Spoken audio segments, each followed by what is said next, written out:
உத்தரப்பிரதேசத்தில் இருக்கிற பிராமணர்கள் வெங்காயமும் வெள்ளைப்பூண்டும் சேர்க்க மாட்டாங்க, ஏன்னா அதுக்கு கறிக்கு சமமாக. தமிழ்நாட்டு பிராமணன் வெங்காய சாம்பார்னா டேம் கட்டி அடிப்பான். அப்போ பிராமணர்களுக்குள்ளே இத்தனை வித்தியாசமான சாப்பாட்டு நிலைமைலாம் இருக்குது. இதெல்லாம் நடைமுறையில் இருக்கக்கூடிய காரணம் தான். அதனால் நம்ம பொது நோக்கோடு நம்ம பார்த்தோம்னா மக்கள் எப்படி காலத்தில் வேதத்தாலே பிரிக்கப்பட்டார்கள், இந்த வேதத்தை எப்படி அவர்கள் பிரித்தார்கள், ஏன் ஜைன மார்க்கம் வந்தது. மகாவீரர் என்ற திராவிடன் நல்ல நல்ல மிருகங்களை எல்லாம் பலி செலுத்துகிறாங்களே, நம்ம கடவுளும் வேண்டாம் பலியும் வேண்டாம்னு சொல்லி கடவுளற்ற மார்க்கமாகிய ஜெயின மதத்தை ஆரம்பித்தார்.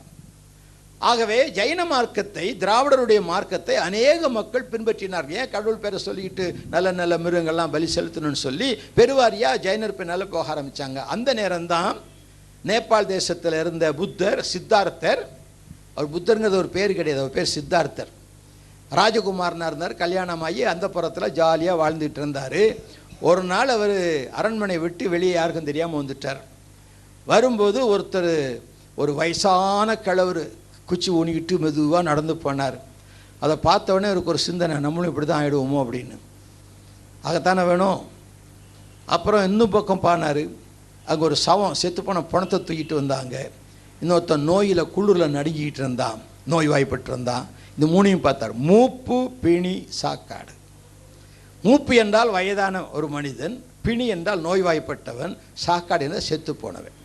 இந்த மூன்றையும் பார்த்து அவருடைய சிந்தனை அதிகமாகி, இப்படிப்பட்ட நிலை நம்ம வருவதற்குள்ள நம்ம ஒரு முது நிலை அறிய வேண்டும் என்று சொல்லி பிரயாசப்பட்ட வெளியில் அரண்மனை விட்டு ஓடியாந்துட்டார் பயந்து போய். அப்படி வந்த நிலையில்தான் அவர் ஜைன மார்க்க கருத்துக்களை ஏற்றுக்கொண்டு அவர் பிரச்சாரம் பண்ண ஆரம்பித்தார். இவர் சித்தார்த்தர் ஒரு அரசுகுமாரனாக இருந்தபடியினாலே அநேக குறுநில மன்னர்களும் பெருநில மன்னர்களும் அவரை அழைச்சி தங்களுடைய கோர்ட்டில் வச்சு அவருடைய பிரசங்கத்தெல்லாம் கேட்டாங்க. கடைசியில் இந்தியா புத்தர், புத்தா என்று சொன்னால் டீச்சர்னு அர்த்தம், புத்தானா டீச்சர். அப்போது போதிக்கிற போத சத்துவர், நல்லா போதிக்கக்கூடிய, சத்துவத்தை போதிக்கக்கூடியவர்.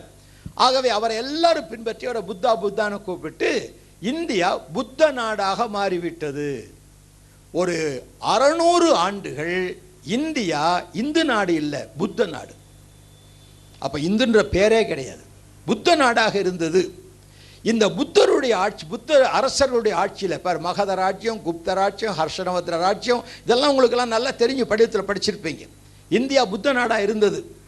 இந்த புத்த நாடு இருக்கிற வரைக்கும் ஆரியர்கள் தங்களுக்கு பிழைக்கிறதுக்கு வழி இல்லைன்னு தெரிஞ்சு இதை உடைக்கணும் அப்படின்னு தந்திரமாக வேலை செய்து நடுவில் நுழைஞ்சு புத்தரையே கடவுளாக்கினாங்க. ஆனால் புத்தர் தான் கடவுள் இல்லைன்னு சொல்லிட்டார். அவர் கடவுளை பற்றி ஒரு நாள் கூட சொன்னதே இல்லை. பிந்துசார மன்னன் போய் நீங்கள் கடவுளான்னு கேட்டபோது இல்லை நான் சாதாரண மனுஷன்ட்டார்.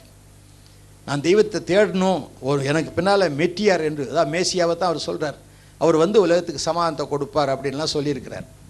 அப்போ இவர் கடவுள் இல்லாதவரை ஏன் கடவுளாக வணங்கக்கூடாதுன்னு சொல்லி அந்த புத்த மார்க்கத்தை ரெண்டாக உடைச்ச பெருமை குமாரில பட்டர் என்ற ஒரு பிராமணனை சார்ந்தது. புத்த மதத்தை ரெண்டாக்கிட்டாங்க.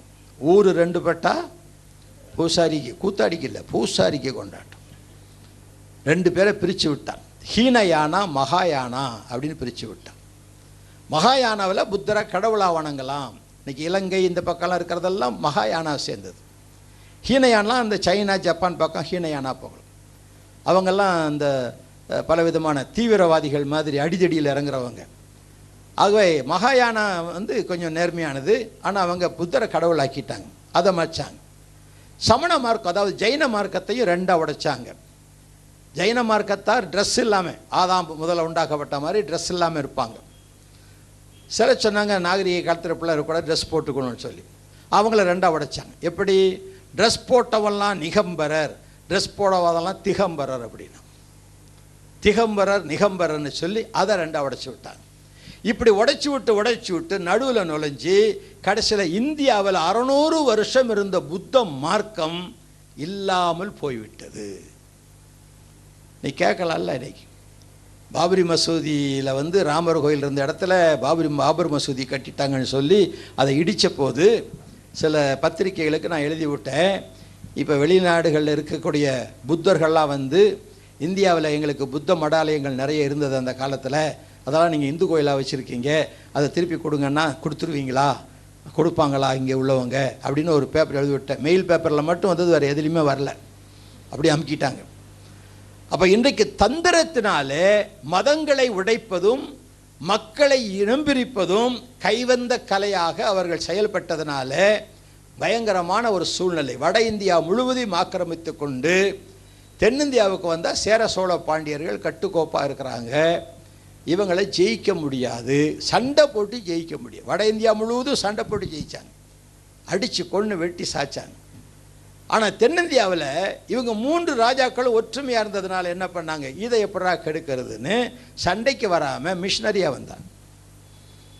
நாங்கள்லாம் ரொம்ப தெய்வ பக்தி உள்ளவங்க, உங்களுக்காக ஜெபம் பண்ணுறோம், உங்களுக்காக யாகம் நடத்துகிறோன்னு சொல்லி எங்களுக்கு கொஞ்சம் நிலம் கொடுங்க, நாங்கள் தனியாக இருந்துக்கிறோன்னு சொல்லி கேட்டுட்டு கடைசியில் ராஜாக்களெல்லாம் அங்கே வச்சுட்டு இவன் போய் அரண்மனையில் உட்காந்துக்கிட்டான். அப்படி சேர சோழ பாண்டிய ராஜாக்கள் இன்றைக்கி பெருமையாக சொல்லிக்கிறோமே, அவங்க வம்சம் எங்கே இப்போது? நான் தான் சேர வம்சத்தில் இருந்தவன் யாராவது சொல்ல முடியுமா? இன்னைக்கு இல்லை, சேர சோழ வம்சமே இல்லாமல் போச்சு. பேர் மாத்திரம் சொல்லிக்கிறோம், சேர நாடு பாண்டிய நாடு சோழ நாடெல்லாம் இருந்தது. சோழ நாடு சோறு உடைத்து இன்றைக்கி படி அரிசி 15 ரூபாய்க்கு விற்கிது, அந்த மாதிரி ஆகிப்போச்சு இப்போ. அப்போ அந்த அப்படி ஒன்றுமில்லாமல் தந்திரமான முறையிலே மோற்றி விட்டார்கள். முதல் நூற்றாண்டு காலத்தில் இந்த இந்தியாவுக்குள்ளே வந்தது இயேசு கிறிஸ்துவின் சீஷராகிய தோமா என்பவர். இந்த மதங்கள்லாம் பார்த்துட்டு வந்தீங்கன்னா, இப்போது கிபி முதல் நூற்றாண்டு கிமுவில் மதம் இல்லை. கிமுவில் இயற்கை வணக்கம் இருந்தது, வடக்கில் வந்து சனாதன தர்மமாகிய பிராமணிய மார்க்கம் இருந்தது, இந்து மதம் இல்லை.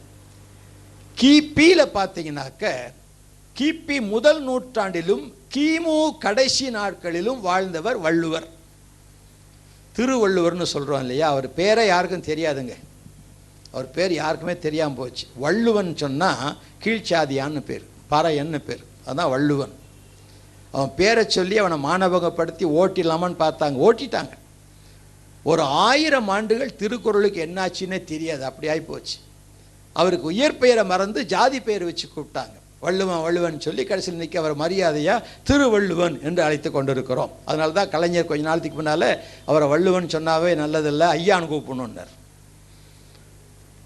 மரியாதையாக கூப்பிட்டா ஐயர்னு கூப்பிட்டா பிராமணன் தன்னை சொல்லிவிடுவான்னு சொல்லிட்டு ஐயன் அப்படின்னு கூப்பிடணும் அப்படின்னார். அப்போ இன்றைக்கு சரித்திர பிரகாரமாக பார்த்தீங்கன்னாக்க 2வது நூற்றாண்டு 3ஆம் நூற்றாண்டில் ஆழ்வார்கள், அவங்களும் திராவிடர், வள்ளுவரும் திராவிடர். 2ஆம் 3ஆம் நூலில் இருந்தவங்க ஆழ்வார்கள், அவங்களும் இவர்களெல்லாம் உயிர்த்தெழுந்த ஒரு தெய்வத்தை குறித்து பாடியிருக்கிறாங்க. நீங்கள் திருப்பாவை திருவம்பாவை இந்த மாதிரி பாடலாம் பார்த்தீங்கன்னா எழுந்தருள்வாயே எழுந்தருள்வாயேன்னு முடியும். எல்லாம் உயிர்த்தெழுதலை பற்றி பாடினவர்கள். அநேக மக்கள் போய் இந்த சுடுகாட்டில் இருந்து பாடுவாங்க, ஏன்னா மரித்த ஒரு தேவன் எழும்பிட்டார்னு சொல்லி சுடுகாட்டில் போய் அப்படிப்பட்டவங்களுக்கெல்லாம் இவங்க ஆழ்வார் என்ன பேர் ஒட்டு பேர் வச்சாங்க, பேயாழ்வார் பூதத்தாழ்வார் இப்படிலாம் பேர் வச்சாங்க. என்ன சுடுகாட்டில் இருக்கிறாங்களே அதனால் இப்படி பேர் வச்சாங்க, பேயாழ்வார் பூதத்தாழ்வார் பேர் வச்சு அவங்கெல்லாம் பேய் பிடிச்சவங்கன்னு சொல்லிட்டாங்க.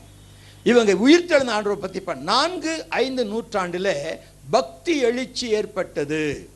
அப்போ தான் முதலாவது கடவுள் நம்பிக்கையுடைய மக்கள் நமது தமிழ்நாட்டில் சேர சோழ பாண்டிய நாட்டில் பக்தி எழுச்சி ஏற்பட்டது. 6ஆம் நூற்றாண்டில் சைவம் என்ற ஒரு அமைப்பு ஏற்பட்டது. சைவம் ஒரு அமைப்பு, எதன் அடிப்படையிலே சைவம் அமைந்திருக்கிறது? இப்போ சைவம் என்பது கிபி 6ஆம் நூற்றாண்டிலே அமைக்கப்பட்ட அமைப்பு, கிமுவில் இல்லை. அப்போ கிபியில் அமைக்கப்பட்டிருக்க வேண்டுமானால் எந்த அடிப்படையை வைத்து அமைத்திருக்கிறார்கள்? நீங்கள் நல்லா படித்த தமிழ் புலவர்கள்ட்ட போய் கேட்டு பாருங்கள், பாண்டித்ய பெற்றவர்கள்ட்ட. சைவத்தில் கடவுளுக்கு உருவம் இல்லை, அதனால தான் சுயம்புன்னு சொல்லுவாங்க. சுயம்பு தானாக இருக்கிறவர். ஒரு கல்லை நட்டி அந்த கல்லுக்கு வடிவம் கூட கிடையாது, சும்மா ஒரு கல்லை நட்டினாங்கன்னா அது சுயம்பு, அது ஷேப் பண்ண வேண்டிய அவசியம் இல்லை. ஒரு கல்லை நட்டினா சுயம்பு. அந்த கல் எதை குறிக்கிறது? இறைவன் இருக்கும் இடம். இது யார் உண்டாக்குனது? பழைய ஏற்பாட்டில் பார்த்தீங்கன்னா யாக்கோபு என்ற மனிதன் பிரயாணமாக போகும்போது ராத்திரி நேரத்தில் தூக்கம் வந்துருச்சு, காட்டுக்குள்ளே படுத்தார். தூக்கம் வரல அவருக்கு. ஏன்னா தலையணை கொண்டு போகலை. நமக்கெல்லாம் தலையணை இல்லைன்னா தூக்கம் வராது இல்லையா? தலையணை கிடைக்கலன்னா அட்லீஸ்ட் கையவாத வச்சுட்டு அது மேலே எப்படி. அதனால தான் இந்த இடத்துல நல்ல மசில் வச்சுருக்கிறார். ஆண்டவருக்கு ஸ்தோத்திரம். பாருங்கள், மெத்துன்னு வச்சுருக்கிறார். அதுலையாவது வச்சு படுத்துக்குவோம். இவர் என்ன பண்ணார், ஒரு கல் கிடந்தது, அதை இழுத்து அது மேலே தலையை வச்சுக்கிட்டு படுத்தார். ராத்திரி சொப்பனம் பார்த்தார். தேவன் வானத்தில் நிற்கிறதையும் தேவதூதர்கள் கீழே இருந்து மேலே போகிறதையும் மேலேருந்து கீழே வரதையும் பார்த்து காலில் எந்திரிச்சு, அப்பா இது ஆண்டவன் இருக்கிற இடம்னு சொல்லி அதுக்கு அடையாளமாக தன் தலையின் கீழ் வைத்திருந்த கல்லை எடுத்து நட்டி அதை அடையாளம் தெரியணுன்றதுக்காக எண்ணெயை ஊற்றி இது கோயில் சொல்லிட்டு போயிட்டார். இது தேவனுடைய கோயில். இதாங்க சுயம்புலிங்க உண்டானது கதை. சுயம்புலிங்கன்னா ஒரு கல்லை நட்டிட்டு சுயம்புலிங்கம் அப்படின்னா அது யார் நட்ட கல்? குறிக்கல். தெய்வன் இருக்கும் இடத்தை குறிப்பதற்காக நட்டு வைத்த கல் குறிக்கல். ஆக சுயம்பு என்று சொல்லக்கூடிய அந்த இதுதான் அன்பு. அந்த இறைவன் அன்பு உள்ளவன். அவர் ரத்தம் சிந்தி சிவந்ததனால சிவந்தோன்.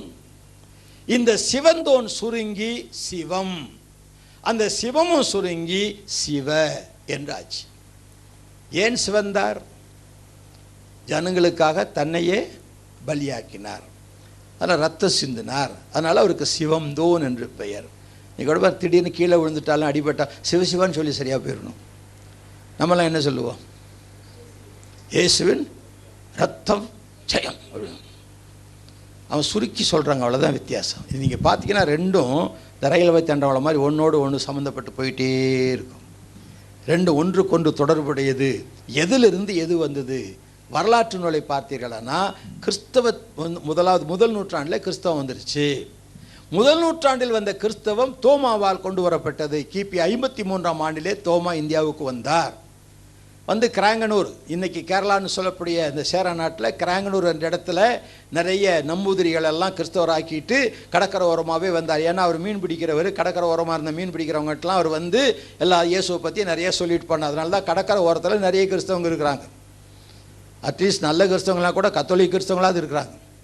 ஒரு சிலுவையாவது போட்டிருப்பாங்க.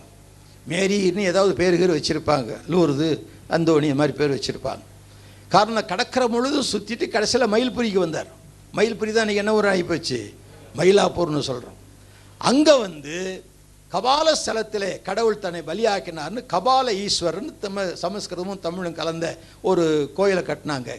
கடைசியில் அது மேலே இன்றைக்கி நிறைய ஒட்டெல்லாம் வச்சு அந்த தாமஸ் கட்டின கோயிலுக்கு போச்சு. இப்போ கபாலீஸ்வரர் கோயில்னு பேர் அதுக்கு. நம்மலாம் அது இந்து சாமி நினச்சிட்டு இருக்கிறோம். உண்மையாக அது தாமஸ் காலத்தில் கட்டப்பட்டது. மாற்றிக்கிட்ட கன்வெர்ட் பண்ணிட்டாங்க. இது இப்போ தடயத்தை பார்க்கணுமானா எல்லாத்தையும் உடைக்க விடுவாங்களா? விட மாட்டாங்க. அப்போ தாமஸ் வழியாக வந்த கிறிஸ்தவத்தை ஏற்றுக்கொண்ட மக்கள் உயிர்த்தெழுந்த இயேசுவை ஆழ்வார்கள் பாடினார்கள். திராவிட மக்கள் பாடினார். ஆழ்வார்கள் பிராமணர்கள் அல்ல, திருவள்ளுவர் பிராமணர் அல்ல. பக்தி எழுச்சி ஏற்பட்ட போது ஜாதி கிடையாது. எல்லாரும் வேலையில் வித்தியாசமான வேலை, ஆனால் அங்கே ஜாதி கிடையாது. இவங்கெல்லாம் சேர்ந்து அமைத்த ஒரு அமைப்பு சமயம். சமயம் சமயம் இல்லை, சமயம்னா நேரம். சமயம் சமயம் சமயம் பக்குவப்படுத்துதல். ஆன்மாவை இறைவனிடத்தில் கொண்டு போவதற்கு பக்குவப்படுத்துவது சமயம். பச்சை காய்கறி வாங்கிட்டு வந்து சாப்பிடுவதற்கு ஒரு இடத்துல வச்சு பக்குவப்படுத்துகிறோம். அந்த இடத்துக்கு என்ன பேர்? சமையல் அறை. ஒரு பெண்ணு வயசுக்கு வந்துட்டான், என்ன சொல்லுவோம்? சமைந்து விட்டாள்னு சொல்கிறோம். பக்குவப்பட்டு விட்டாள், கல்யாணத்துக்கு பக்குவப்பட்டா ஊருக்கெல்லாம் சொல்லுவோம். போய் எங்கள் வீட்டில் ஒரு பொண்ணு இருக்குதுன்னு காமிக்கிறதுக்கு தான் அந்த விழாவெல்லாம் நடத்துறது. அப்போ இப்படி தமிழ்நாட்டில் பக்குவப்படுத்துவதற்காக அமைக்கப்பட்ட சைவம் இந்து மதம் அல்ல. இன்னைக்கு அது இந்து மதம் சொல்லிட்டு இருக்கிறாங்க. நீங்கள் வரலாற்றை கொஞ்சம் தோண்டி பார்த்தீங்கன்னா சமயம் என்பது பக்குவப்படுத்துதல் தவிர ஒரு மதமாக கருதப்படவில்லை. அந்த சைவம் என்று சொன்னால் அன்பு. ஏன் அன்பு? இறைவன் எனக்காக பலியானார், ரத்தம் சிந்தினார். செம்மலர் நோந்தாள் சேர ஒட்டார் அம்மலம் கழி அன்பரோடு மறி மாலர நேயம் மலிந்து அவர் வேடமும் தானும் ஆலயம் என தொழுது ஆங்கே அப்படின்னு சைவ சித்தாந்தத்தில் மெய்கண்டார் எழுதின 12வது சூத்திரம், அதான் கடைசி சூத்திரம், தெளிவாக சொல்லுது. இறைவனுடைய பாதங்கள் சிவப்பாய் காணப்பட்டதாம். செம்மலர் நோந்தாள். சிவந்த தாமரை பூ போல் அவருடைய பாதங்கள் இரண்டும் நொந்து போய் சிவப்பா, இரத்த சிவப்பா இருந்ததாம். செம்மலர் நோந்தாள். ஏன் அப்படி ஆச்சு? சேர ஒட்டார் அம்மலம் கழி.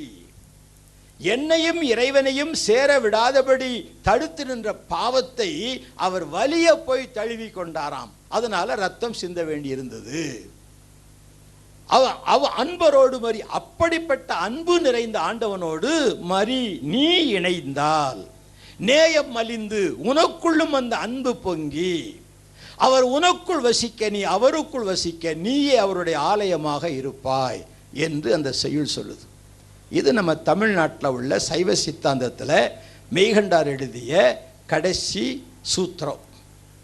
அப்போ இதெல்லாம் நம்ம வச்சிட்டு இருக்கிறோம். இந்த முதல் சூத்திரத்தை பார்த்தீங்கன்னா இன்னும் நல்லா இருக்கும். அவன் அவள் அது என்னும் அவை மூவினைமையின் தோற்றிய திதியே ஒடுங்கி மலத்து உளதாம் அந்தம் ஆதி என்பனார் புலவர். அவன் அவள் அது மனிதன் மனுஷி அவர்கள் வாழுகிற அது என்ற உலகம் மூவினைமையின் மூன்று வெவ்வேறு வினைகளினாலே தோற்றிய திதியே உண்டாக்கப்பட்ட நிலையிலேயே மலத்து உளதாம் பாவத்தில் விழுந்து விட்டதாம். அந்தம் பரிசுத்த வாழ்வின் முடிவு ஆதி பாவத்தின் ஆரம்பம் என்பனார் புலவர் என்று புலவர்கள் வழி வழியாய் சொல்லுகிறார்கள். அப்ப எந்த புலவர் சொல்லி இந்த புலவர் எழுதினார்? மெய்கண்டார் வாழ்ந்தது கிபி 12ஆம் நூற்றாண்டிலே, தாமஸ் வந்தது கிபி 1 நூற்றாண்டிலே. இந்த தாமஸ் இயேசு கிறிஸ்து உலகத்தில் நம்முடைய பாவங்களுக்காக ரத்தம் சிந்தி பலியானார் என்ற செய்தியை சொல்லி அதனால ஏற்பட்ட பக்தி எழுச்சியுடைய முதிர்ச்சி சைவமானால் அந்த சைவ சமயம் என்பது கிறிஸ்தவ நிலையிலிருந்து வந்ததை தவிர இந்து மதத்திலிருந்து வந்தது அல்ல. இதை நீங்கள் சரியானபடி விளங்கிக் கொள்ள வேண்டும்.